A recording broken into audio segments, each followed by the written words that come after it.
हरेक अपराधको अपरेसन हत्कडी। नमस्कार, अपराधीलाई कानुनी कठघरामा उभ्याउने हाम्रो मिसन हत्कडीमा तपाईलाई स्वागत छ। म विकास थपलिया। एकजना कैदी नक्खु जेलमा सजाय काट्दैछन्, तर उनलाई अपराधी ठहर गर्ने दस्तावेजहरूले प्रश्न बोल्छ कि उनी उपर अन्याय भएकै हो।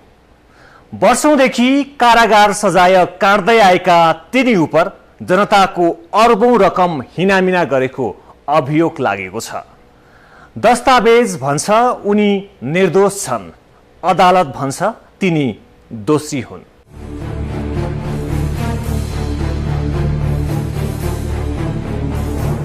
उनी हुन् विश्वनाथ गौतम।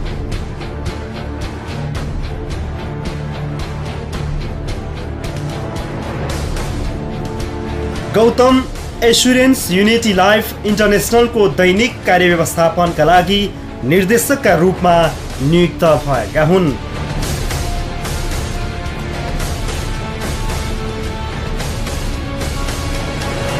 उनलाई 2066 असार 16 गते बसेको युनिटी इन्टरनेसनलको सञ्चालक समितिको सर्वसम्मत निर्णयले कम्पनीको प्रमोटर सदस्यता प्रदान गरी निर्देशक बनाइएको थियो।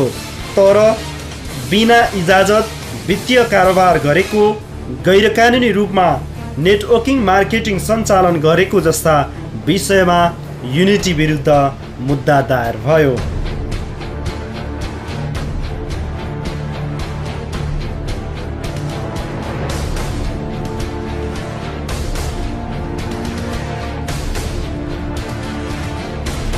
सरकारले 2067 वैशाख 9 गते बसेको मन्त्री परिषदको बैठकले राजस्व अनुसन्धान विभागका उपमहानिर्देशक राममणि बिजारीको संयोजकत्वमा 3 सदस्यीय छानबिन समिति गठन गरेको थियो। समितिले गौतमलाई सञ्चालक समितिको रूपमा व्याख्या गरी कारबाहीका लागि सिफारिस गर्यो।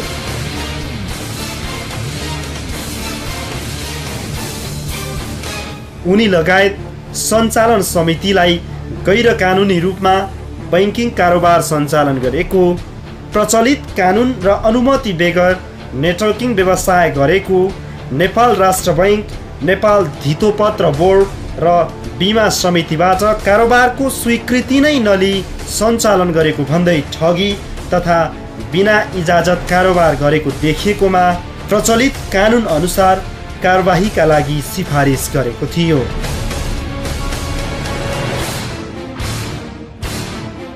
विश्वनाथ गौतम त यो कम्पनीको सञ्चालक होइन भनेर जो क्लाइन्टहरूले चिन्थे, जो पब्लिकहरूले चिन्थे, उहाँको मुद्दा विथड्र गरे।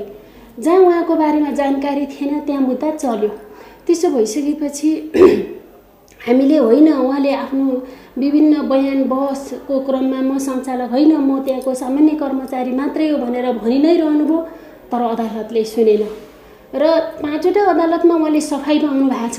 2टा अदालतले उहाँलाई सजाय गर्यो। निर्देशक गौतमलाई समेत सञ्चालकहरू सरह विपक्षी बनाइएको थियो। गौतमलाई प्रहरीले 2068 असार 21 गते निवासबाटै पक्राउ गर्यो।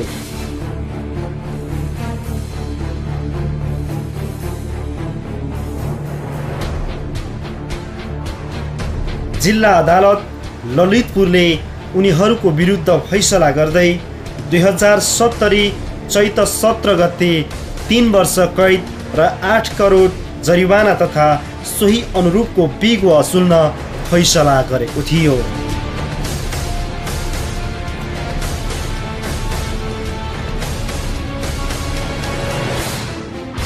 गौतमलाई सञ्चालकको रूपमा कारबाही गरिए पनि युनिटी इन्टरनेसनलको सञ्चालकहरूको नियमित बैठकमा उनको उपस्थिति र हस्ताक्षर देखिँदैन।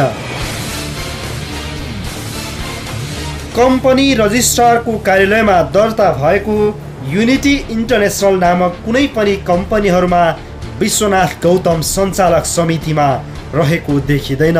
गृह मन्त्रालयबाट सोधी भए अनुसार चाहिँ तेह्रथुम जिल्ला मोरहाङ गाविसको विश्वनाथ गौतमको नाउँमा चाहिँ युनिटीमा संलग्न भए नभएको विषयमा चाहिँ हामीले पत्र पठाइसकेका छौँ। खास गरी उस्तै नाम गरेको यहाँ unity group of life international प्राली दर्ता नम्बर 67303 मा पनि उहाँको यहाँ संलग्नता नदेखिएको। त्यस्तै अर्को युनिटी लाइफ इन्टरनेसनल प्राली दर्ता नम्बर 38552 मा पनि त्यो नाम नदेखिएको र अर्को त्यस्तै नामको एस्युरेन्स युनिटी लाइफ हस्पिटल प्राली दर्ता नम्बर 53753 मा पनि यो नाम नदेखिएको हुँदा हामीले त्यो सम्बन्धी जानकारी चाहिँ गृह मन्त्रालयमा पठाइसकेका छौँ। विश्वनाथ गौतमलाई हामीले कहाँ फसायौँ म्याडम? यो त राज्यले हो, सरकारले सञ्चालक बनाइदियो तपाईँको श्रीमानलाई। हामीले उहाँलाई सञ्चालक बनाएको छैन, हामीले कर्मचारीसम्म उहाँलाई नियुक्ति गरेको छ। कर्मचारी नियुक्ति पत्र छ नि, उहाँलाई हामीले कर्मचारी नियुक्ति गरेको, हाम्रो यसमा दोष छैन भन्छन्, नभन्दै छैन पनि, राज्यले सञ्चालक बनाइदियो हो उहाँलाई त। कम्पनी रजिस्ट्रारको कार्यालयमा दर्ता भएको युनिटी इन्टरनेसनल नामक कम्पनीहरूको सञ्चालकहरूमा विष्णुबहादुर छेत्री संस्थापक, दीपक अधिकारी शेयर धनी, काशीराम गुरुङ सञ्चालक, शेयर धनी नेत्र राजवंशी, भीमबहादुर गुरुङ शेयर धनी र ध्रुवबहादुर कुँवर शेयर धनी उल्लेखित छन्। विश्वनाथ गौतम त सञ्चालक होइन भनेर हामीले भनि नै राखेका थियौँ र राज्यको एउटा अङ्गले उहाँलाई सञ्चालक मान्यो। राज्यको कम्पनी रजिस्टर कार्यालय जो कम्पनी सम्बन्धी रेकर्ड राख्ने संस्था छ उसले होइन विश्वनाथ गौतम भनेर उसले प्रमाणित नै गर्यो। तर पनि उहाँ अहिले 5 वर्षदेखि जेलमा हुनुहुन्छ। करोडौँको बिगो र जरिमाना राज्यले उहाँलाई लगाइदिएको छ।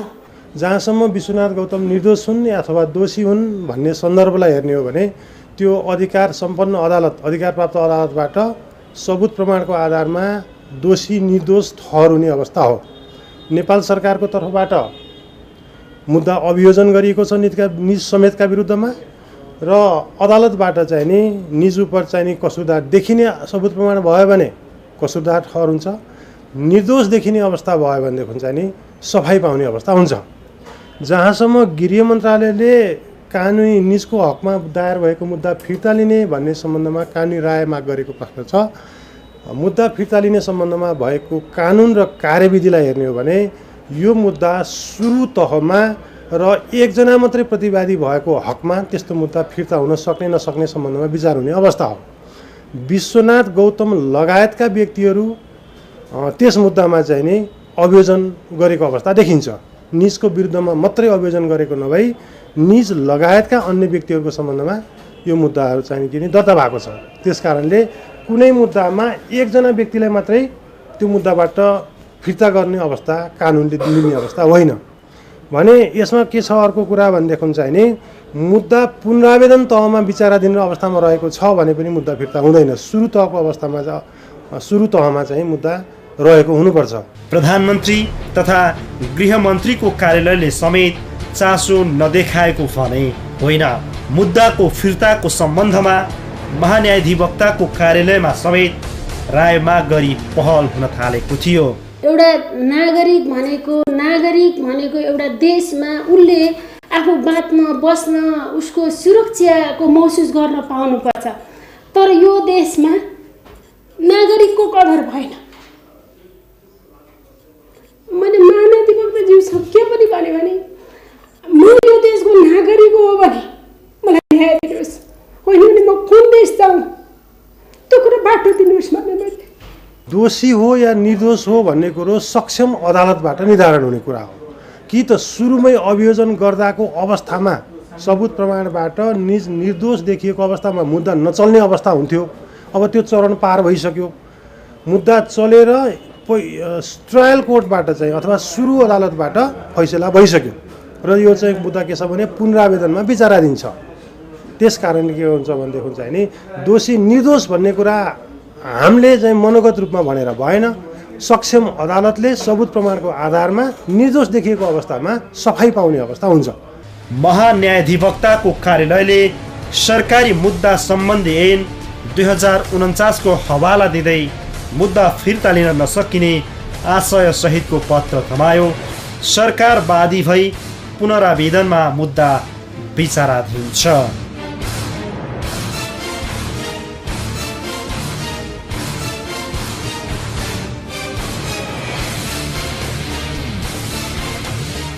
जिल्ला अदालत काठमाडौँले दोषी ठहर गर्दै सजाय सुनाएको छ। परिवारले सरकारी कार्यालयहरूमा प्रमाण पेश गर्दा तपाईलाई अन्याय भएकै हो भन्छन्। त्यसो भए न्याय देऊ भन्दा सबै मौन बस्छन्। यस्तो अन्यायबाट प्रताडित बन्दा न्यायमाथिकै भरोसा उडेको छ। अपराधीलाई कानुनी कठघरामा भ्याउने हाम्रो मिसन हत्कडी जारी छ। नयाँ श्रृङ्खला हेर्न नभुल्नुहोला। नमस्ते।